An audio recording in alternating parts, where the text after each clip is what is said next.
Les histoires de Kargouli.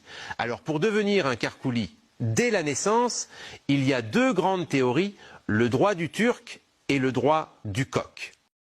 Dis-moi Sabine, leur cerveau est-il comme le nôtre ?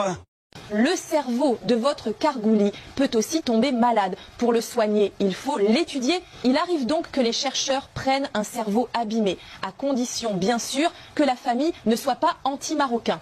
Dis-moi Sabine, peut-on les sauver ? À condition que la famille débranche TikTok. Dis-moi Jamy, où peut-on trouver un Kargouli pour Sabine ? Bonne question Fred.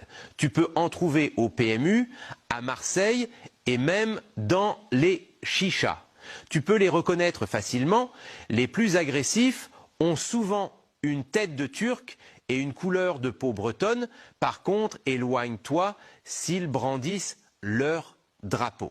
C'est le signe que la police ne devrait pas tarder à arriver. Une première caméra située en face de la banque les montre à proximité du distributeur. Tiens, regardez, l'un d'entre eux est en train de bomber la caméra de surveillance. Puis il s'affaire, mais rien qui ressemble à un simple retrait d'argent. Pas Fred. L'enquête devrait être facile car les Kargoulis ont l'habitude de voler leurs voisins. Que ce soit la culture, les recettes, les traditions, il est normal qu'en perte d'identité, il fallut remplir ou inventer des histoires pour que le cerveau continue de fonctionner. Le vol est dans leur ADN depuis 62. Si la France et la Turquie ont façonné leur identité par le viol, oups, excuse-moi par le vol, il est normal que ce schéma se répète à petite échelle. Nous appelons cela la théorie des résidus colonialistes. Je partirai pas! Je partirai pas!